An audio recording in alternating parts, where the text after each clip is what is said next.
question. You know what I'm saying? What is, just to jump straight into it now, I feel like we two men feel like we're more upbeat than most people that's just around us. Yeah. Or, you know what I'm saying, when you want to see like what like these light figures where it's like, yo, if this person is there, I know we'll have a good time. Yes, sir. Yes, sir. You know what I'm saying? But what about like, what was your experience with your mom passing? It was kind of abrupt. Like, it was kind of like, out the blue. Of course, you know what I mean? And the experience itself was just surreal. Like, it was just like, we wanna like all the emotions at once to just bum rush us, but we don't get it like that. We get it in them pockets, all them times where we just, out the blue. So when the passing of my mom, it came, it was very shocking, it was heartbreaking, but it's still like days after. Like, when she passed, I went straight back to work. I went right back to the restaurant, you know what I'm saying? Selling chicken, doing everything. But it was just those pockets, like, okay, one, at Grandma Homecoming, it was Grandma Homecoming. The next week, I went back to the restaurant, and there's 3 moments. It was a lady walked in the restaurant and asked for my mom. Like, she asked for something. She's like, what the lady that got the pecan candy and the gumbo? And I came here for her. So that was like, that's the 3rd homecoming that came and trying to see my mom. So that was a moment. Then getting on stage to host a concert. I got a video clip of that. It was overly emotional because Grambling really is our home with home and we family. Yeah. I don't think, and other institutions maybe they got their yeah. But I feel like with us, we really like brothers, sisters, cousins. Like, when one fight, we all fight. Yeah. When one cry, we all cry. So it was in the moments, like I said, in pockets that made me, realize like this is real. Like, she passed. I remember on Instagram, you know what I'm saying, when your mama, when she transitioned, and just one, not even understanding it, but like understanding that, yo, something devastating happened to my dog, and of course you should send your condolences, but not understanding that, yo, my dog just lost. Yeah. Like, he just, and I think it wasn't, and you can attest to this, when my mom passed, the next time I saw you, I was like, bro, you didn't tell me it would be this hard. Yeah, I remember that. You know what I'm saying?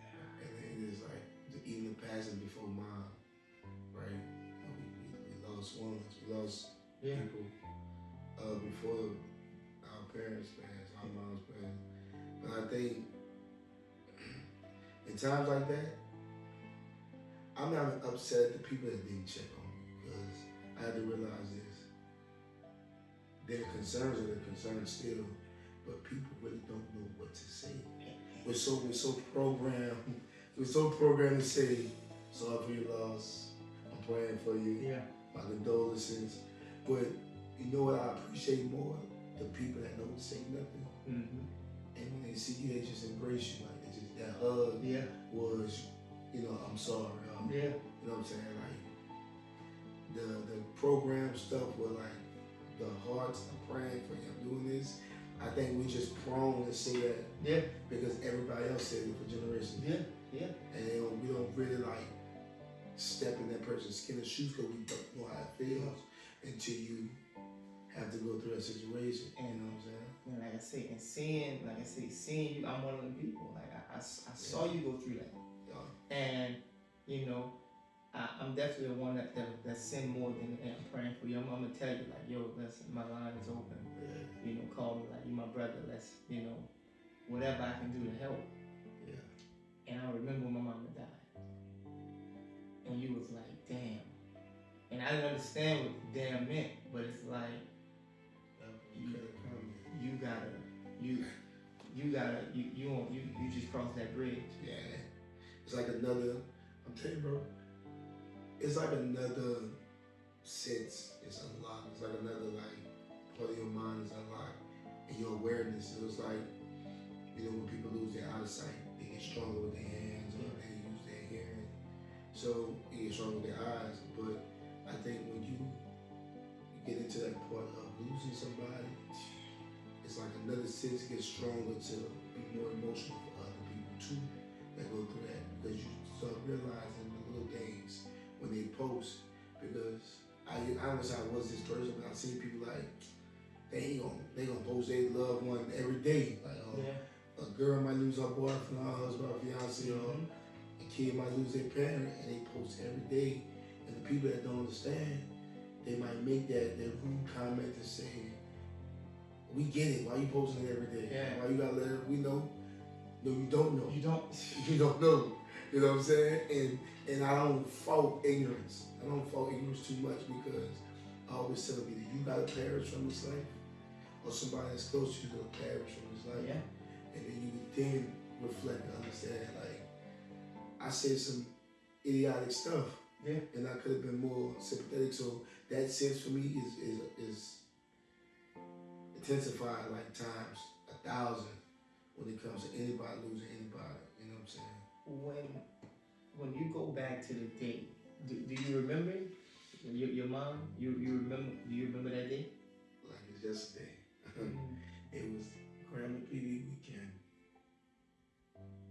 and I tell you what I had on. I had on a t-shirt, some sweats, and some slides, and we were starting a party at the ranch in Dallas, after party for the Grammy game. And right before I got on that plane to go to Dallas, I went to check with my mom, see her before I left, and it was right to that bad part of it.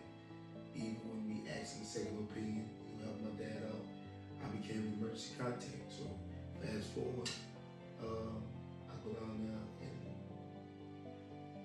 I knew that was the last time I would see my mom. You know what I'm saying? So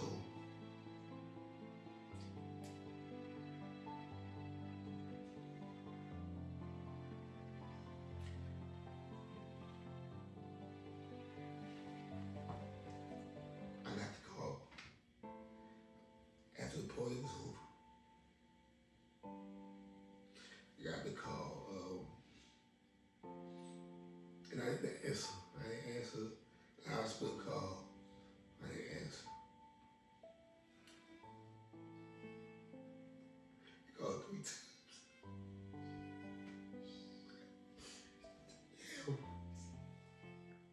My first time talking about this story. My bad, dog. It's good. They called 3 times. Then my dad called me 3 times. And I was worried. I couldn't answer, like, because I couldn't fathom the part of them telling me, like, at this point in my life, this chapter in my life has closed, to reopen something else, to build something else up, to make me, and I ain't the day, to make you strong or make you tough, but like I wasn't prepared to like accept it. So I got the call. It was like a night, probably like 2 in the morning, 2, 3 in the morning. And I left where I was at. I was at Airbnb, my dog Mike B, shout out to Mike. And I wound up leaving, going by a friend, and I laid on the couch. I was actually gonna come over there because that was kind of a safe space for me.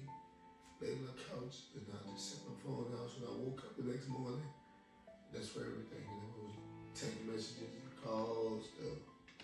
And like I said, my first time speaking this out loud,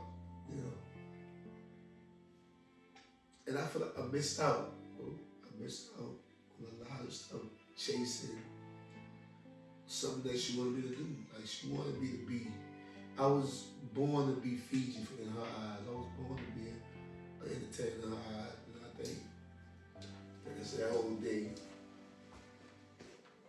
messed me up. When you come back, when you sit back and you like, yo, I remember where I was at. I remember everything I did. You know what I'm saying? Like, man, I can tell you the time It's 11. Yeah, my sister's house. Man, it is. I still feel like the doctor got it wrong. I know the doctor got it wrong. They pronounced my mom. They pronounced my mom dead on July 3rd. And I know she died on July 2nd. Yeah. Cause I'm right there. And so we at my sister's house, and this is crazy. It's the first time I'm really speaking like to. So 3 months prior to my mama passing, she died. But a lot of people, like, you know, some people know, some people don't, but it's like, it was here. And that my mom dying wasn't the worst day of my life. It was when she died the first time. That was like, that I had already died. And so we here, and I just come back from LA. And it's Friday night, and it's prom season, and so a couple schools wanted me to come by and just snap some pictures. And I'm at Higgins, I'm at their prom, and I'm with my dog Jamal, and for whatever reason Jamal told the police something crazy, and he playing with him, whatever. And I'm like, yeah, I'm gonna just head out. And I get in the car and I leave, and I say, man, let me just go check on my mom real quick. For no reason. I'm about to go with my girl, but for no reason, I just come in. Boom. I get here, my mama she's walking out the door. And she got like a little bag of trash in her hand. And the wind blowing, and it's real cool. And I see her put the trash in the thing, she's taking the trash out. And I'm like, hey, Ma, I said, you want me to get that? And she was like, nah, baby, it's cool. She was like, she said, Travis, you feel how good you feel out here? And I'm like, yeah. I'm like, I said, Ma, I said, but you want to just chill out here for a second? And she like, no, I'm about to go to my room. My mama big on just being in her room chilling. And something told me to just walk inside real quick. I walk inside and my mama, if you know, she drank Cokes. I walk inside to get a Coke. And so I walk inside, hit the ice box, get the Coke. My phone rang, I sit down. And it's my dog Ray. And he's saying something. And then my mama screamed my name. And she like, and my mama don't call me small. She's gonna call me Travis. She said, Travis, come here. I knew the way she called me something was wrong. Like it was something is dire is wrong. When I get in her room, Lord is my witness, told my mama told me I can't breathe. She's standing up. Now she's hunched over, I can't breathe. And I'm like, what you mean? She's like, help me. I'm doing everything now. The inhaler not working. The machine inhaler not working. Just cooling her skin off, not working. So what they said was wrong? No, her heart just stopped. Like right now, her heart is stopped.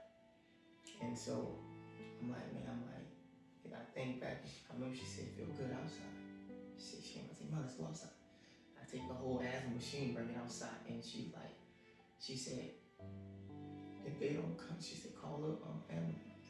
If they don't come in the next 2 minutes, I'm gonna die.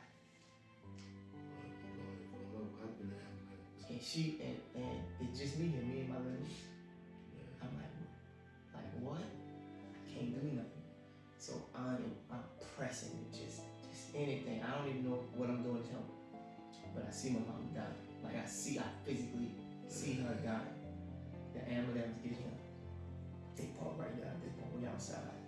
And my mama Mom, you hear me? She like, yeah. She like, baby, it's not working. It's not working. And her voice is getting faint. And the ambulance, I said, Mom, you can walk? She was like, yeah. Mama got up, fell.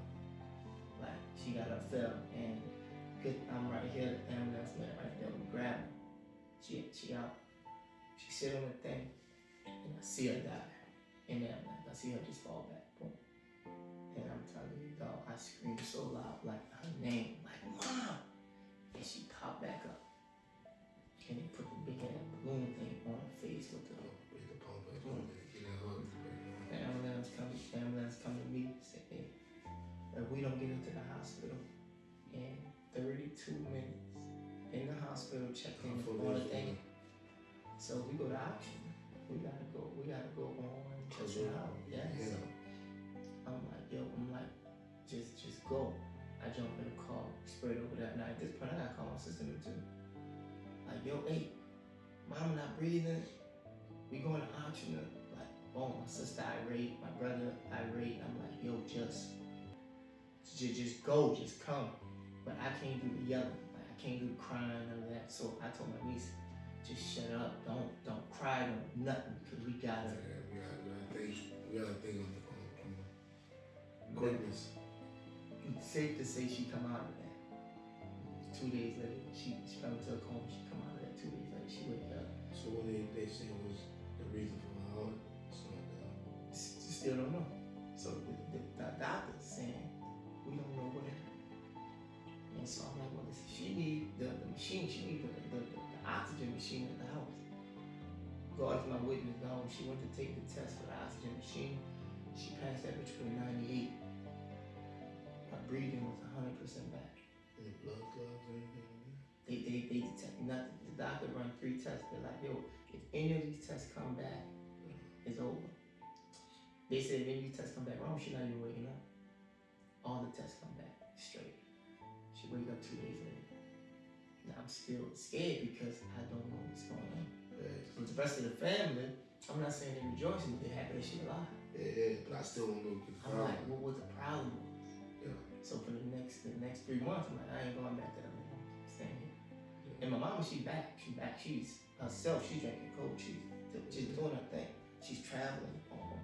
I'm nervous. Still looking at it, I'm nervous because, man, and then July 2nd coming. We planning her 60th birthday. Her birthday on the 8th. We planning her birthday. The whole family flying in. I did everything. I did the flies, everything. Me and my sister, my brother, we got the invites out. Everybody coming in. We think we're coming for a party. We're really coming for a funeral. July 2nd. It's 11. We playing cards in my sister's house at 11:30. God is funny like that. God is funny like that. He bring it, yeah, no, you're right. But it ends up to whatever we thought was coming for a party. Bro, I can show you a video of my mom. It was like a dress up party? Yeah, it was her 60th.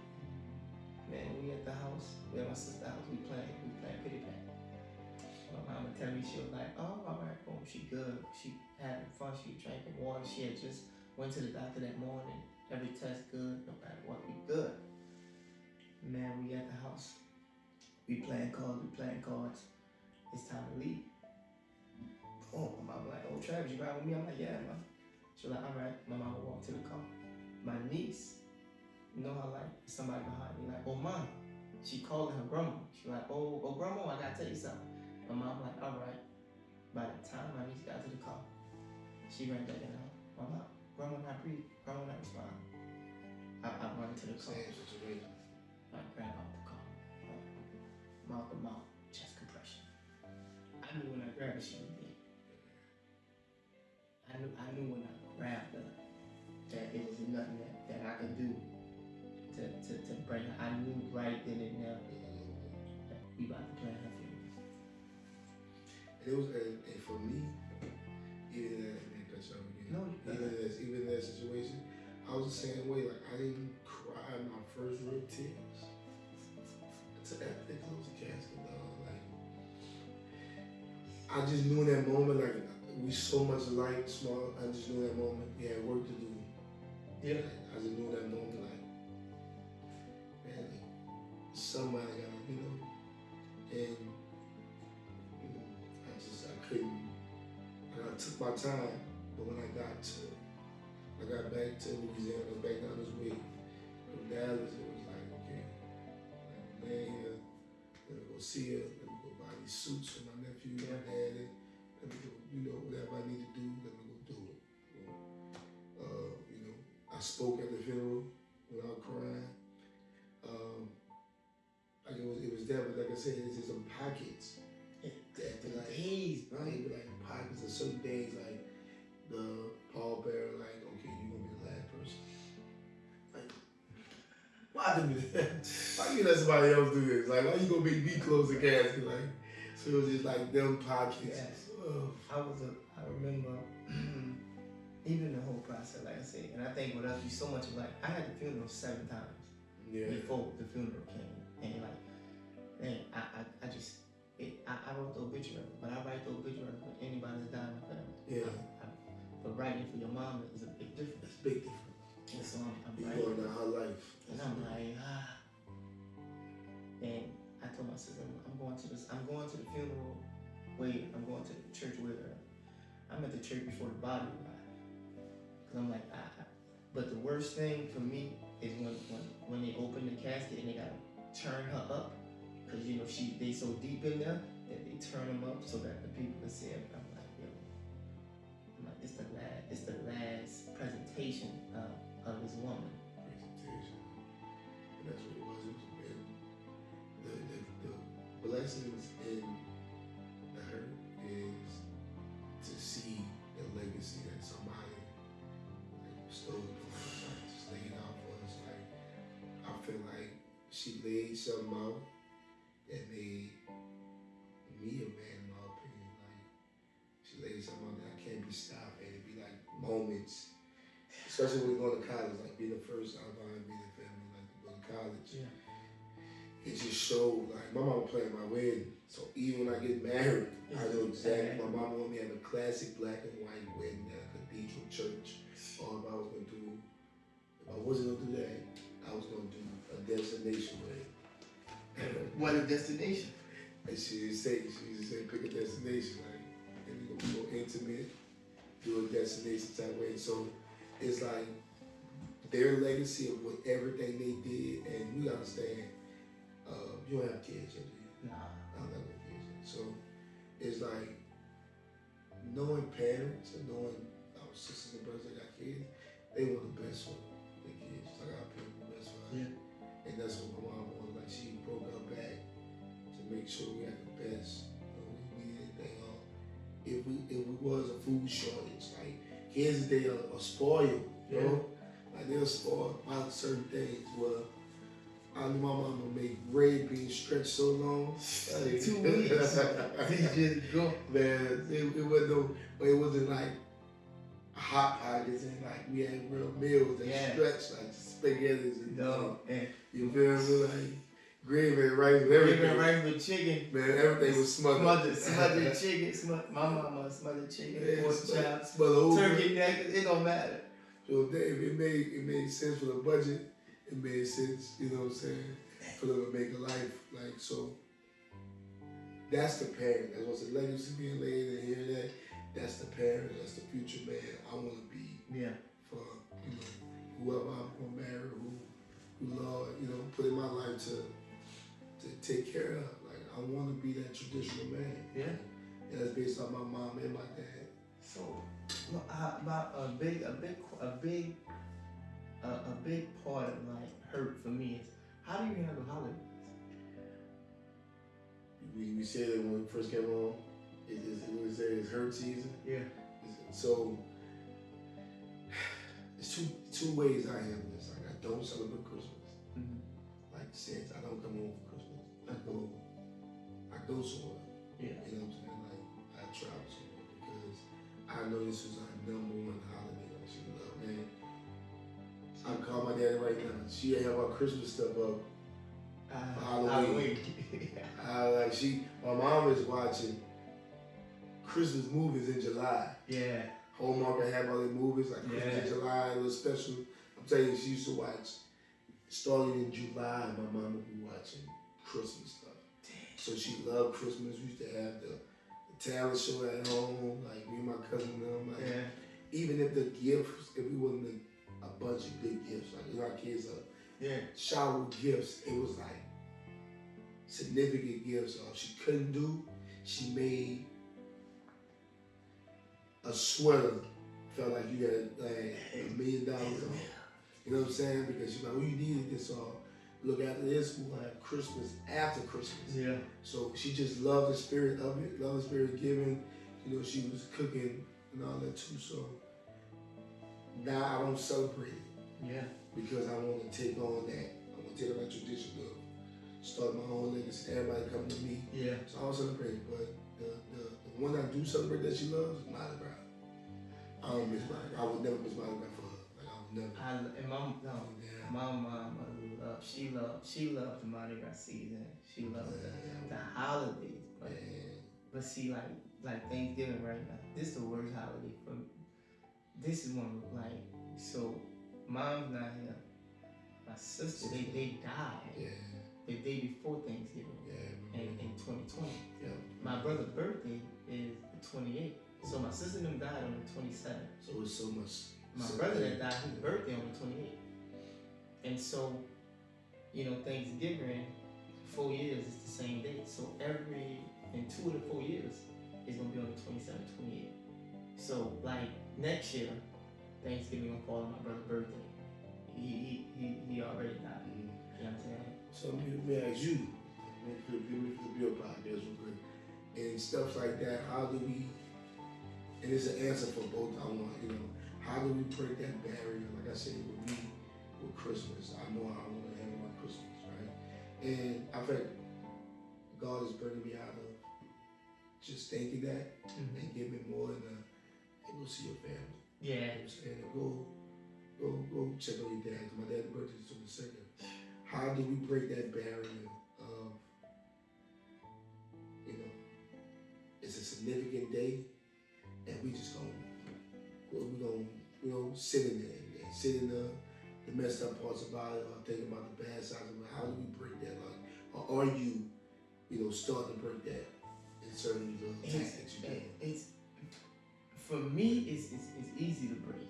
For just me personally, because I'm upbeat, like in life period. I'll celebrate anything, and I'm a true believer in celebrating that. Like I celebrate the people in it. You know what I'm saying? That's us. Like, that's New Orleans. Like that's so crazy, bro. Let me cut y'all. No, it's just good. say like we really like celebrate that. Like we really celebrate it, and like I said, we going to college. Yeah. Other people look at us like we crazy. Yeah. My business partner, his name is Adam. My mama passed, and so we had just did our film, and we're about to get it going, and everything's good. And I'm telling him, I'm like, hey, for the next film, I got this movie I'm writing. It should be shot in New Orleans, and I'm like, he was like, well, what's some key attributes that we should have? I'm like, we should have like a second line. One of the people died in the film. I'm like, oh, you don't have a funeral, have a second line. He was like, why would you have like a band, at a repast? It was like, he didn't understand it. And I'm like, I get it, but I was trying to explain it to him. Fast forward to my mom's funeral, he comes. And he comes to the funeral, and then he comes to the repast, and he's like, whoa. Like, he was like, at the repast, we just shake hands. I'm like, nah, but I said, we rejoice. It's a party, and I believe. That's your last boy. I believe in that. I stand by it. I stand by because it makes you feel good, bro. It makes you feel good for one, and for two, I was always taught you cry when somebody's born, and you celebrate when somebody leaves. And like we said, we're talking about legacy. We're talking about one person done. We're talking about the time on this earth. Why sit in darkness when we can like shine light on what that person did for all of us? You know what I'm saying? Like we don't understand that if I give a homeless man $1, right? That dollar probably shaped his whole life to be a millionaire in the next 2 months. Yeah. Or you know what I'm saying? If I give a person a hug and they're in the midst of their storm, later down the line, full circle moment, like, and that hug you gave me saved my life. And I've been there before. I've been there 1,000 times over. A person told me that I did something unconsciously for a person. So I think for back to like the death and celebrating the death, I think when people sit in that heartbreak, like it's like a place they can't pull themselves out of. Yeah. So I think for like second lines for me, and you see that you celebrate, you can go back and look at that film, go back and look at the shirts we got or whatever the case may be. Yeah. Like man, boy, we had a good time. Like boy, that was a good boy. Like, that was a good woman. All that. Yeah. I've seen other people from other cultures that when a person dead, they're just dead. They just did, yeah. And they died. And they just went on to glory. Funeral. That's it. Yeah. Yeah, a little cake, little. We probably eat that. They had tea and crumpets. And then it's very, I want to say cold and dark. Yeah. It's like, Even when you go back to the house, like your mama house still got life in it. Yeah. My mama house still got life in it. Yeah. You know what I'm saying? Because they lived through here. They touched every wall in this place. They probably prayed for every spot. Yeah. So for us doing this podcast, it still feel like mama probably in the other room. Yeah. And You know what I'm saying? as a part of being, you know what I'm saying, like I saw my mama her work to get this house. Yeah. Her work to get, just her work to get us where we gotta go at. Just in a sense of like life.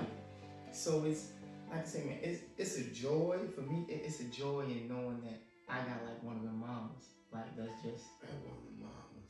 I can say I have one of the mamas because I feel like you feel like your mama still correct you in certain situations in your mind. It's still right now. still to the day. My mama correct me so many times. Like, bro, I would sit and just like, all right, bro. Right. Right? Even to this day, my mom, like, I would feel it. Yeah. I can just feel it, and I know, like, look. All she right. correct me. Like, if I do something, I know I ain't no business. I don't give a damn if it's. I don't give a damn what it is. She, whatever. She correct me. Yes, but I just think that's just in the sense of like a mother. That's what it is. Like, I don't know how they even know to do that shit, though. Yeah. To be honest with you. You can put somebody from New Orleans anywhere.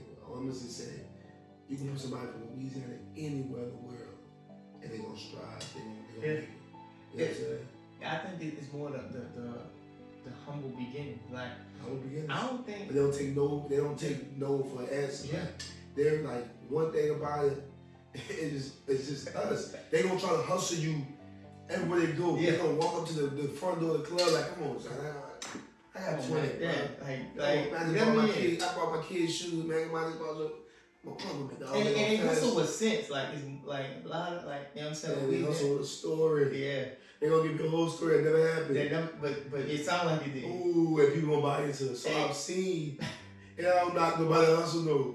I've seen it happen in real time in front of my face. I said, and I'm like, you cannot put us, and I brag, I'm gonna be realistic.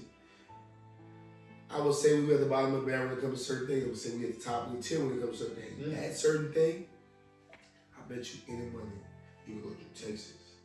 You can go through, other regions in the area. And I bet a person from Louisiana is doing amazing. Yeah. Someone else. Yeah. Like my Uber driver last night, he telling me, he was like, we were in this world, he said, I'm so happy Katrina happened. Mm-hmm. Exact words. I'm so happy Katrina happened because if we would have had old New Orleans would have still been old New Orleans. Like old New Orleans would have never left New Orleans. Mm-hmm. You know what I'm saying? Or anyone in the South, they would have never left to go nowhere else because he said literally it's like 80% of New Orleans never been outside New Orleans until Katrina hit. Yeah. You gotta think, and that's true because it's generations of people that stay in the project. So you gotta think, kids, and like it's a generation of motherfuckers living in the project. Boy, yeah.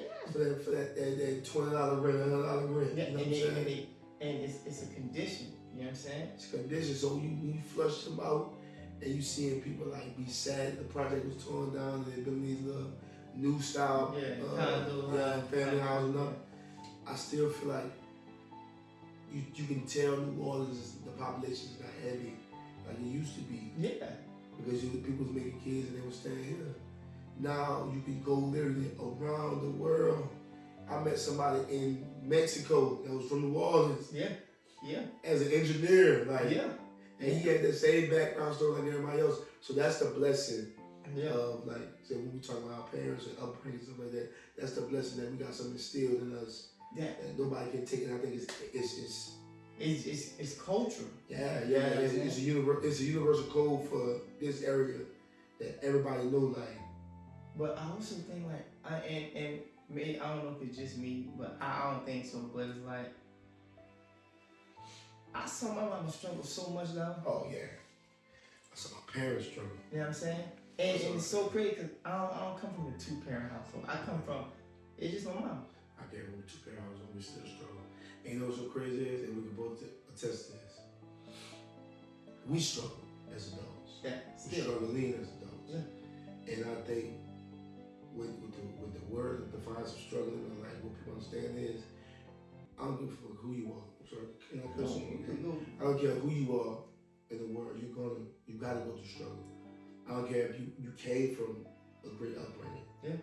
You're gonna go through financial struggles because you're gonna have this grand idea to want to explore certain places and do certain things that your parents didn't do. Yeah. So like my mom and them didn't do it like this, so let me try it with it. Yeah. And do it this way, and you fail. But your failing is not that you did, it was not gonna work. Is that you did it wrong the first It's time. lessons. And I think now us in it being, you know what I'm saying, both of we from the city. All right, we've lived everywhere. Yeah. You know what I'm saying? We've traveled the world. I've lived in France. I'm like we've been, you know, just out of here, and then you come back, and it's like you said, you come back like pre-Katrina, like that ain't nothing changed. And then, bro, and nothing changed. You can tell, like, I was looking at the old clip of Bike Class they just put out from 1998 or 96 or something like that. The news station put it up, the throwback clip. And I'm looking at the city, and it looked like it was more people back then that went to Bike Class or celebrated, like, did the black culture thing, was selling, like, the beaded wristbands, the black art stuff they put in their house. Like, it was, man, the water was packed everywhere, like from the east to the west bank to the downtown, uptown. They were like, now, literally you can ride through the east, it's a ghost town. It's a ghost town. It's a ghost town, dog. Like, 100%. you can ride through the small towns, like my area, like you ride through the Place, it's a ghost town. But it was overpopulated with a lot of stuff at one point in time. It's like, I won't say it had to happen, it had to happen, right? But we also gotta understand that we gotta reach back for these areas too. Yeah. Because our nieces, our nephews, our cousins are still here, and we don't want them to fall victim to whatever they're feeding them, because not trying to be political and like that, but somebody's driving a narrative or a notion to do something. No matter where you in a new era, from where you at, like we got a greater understanding of like our nieces and nephews gonna be here. Like we gotta let them know that we gotta create generational wealth. We gotta show them how to buy properties or start businesses or anything. Yeah. And even the structure of really building a great family mindset, a bond. Yeah. Like we gotta still instill that. Because if we don't do it, somebody else gonna teach them. Somebody else gonna teach them something. Yeah. Teach them something. You're gonna learn something no matter. Something regardless. And I think even like when I think about my mom, it's like it's no matter what I learned in school, I learned like she was always like a teacher. She always, you know what I'm saying?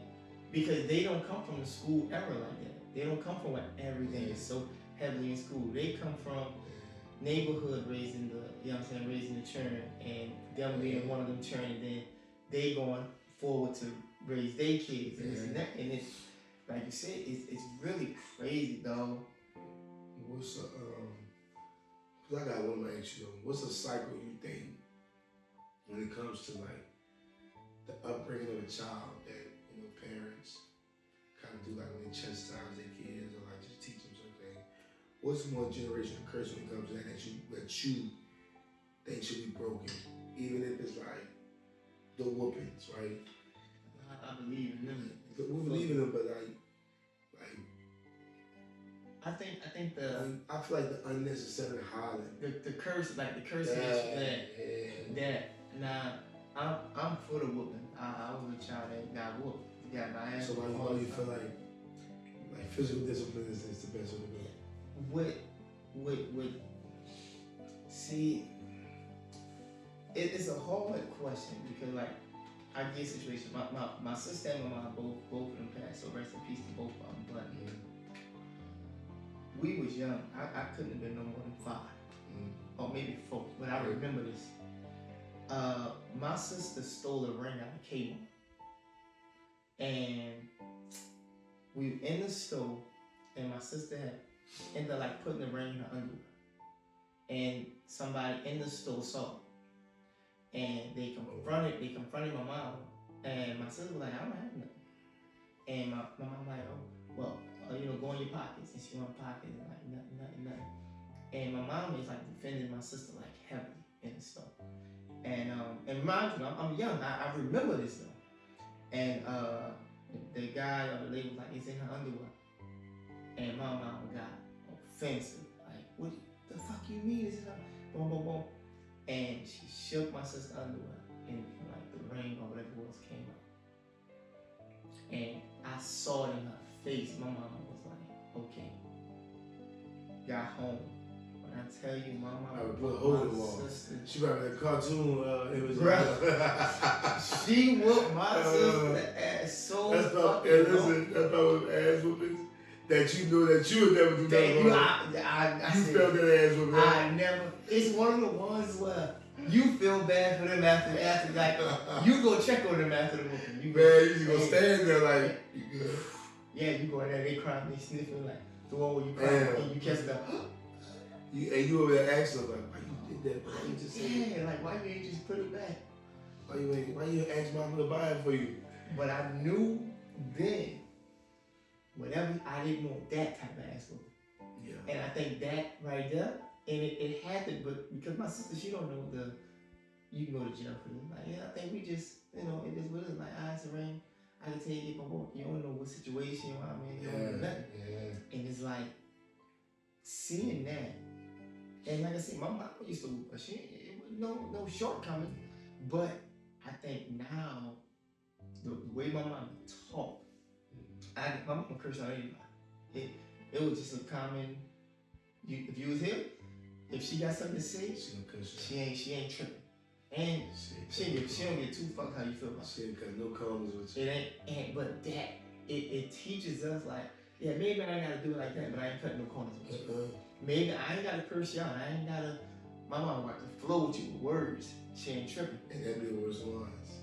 See, you understand, like, when you get that, and I think that's why we probably, another thing too, I told you, when we talk about Louisiana or like certain places in the world, I put us in the top rankings of certain shit, like top 3 best shit talkers in the world. Oh boy, cause you heard so much coming up. Man, I watched somebody remix curse words like no other when it comes to water.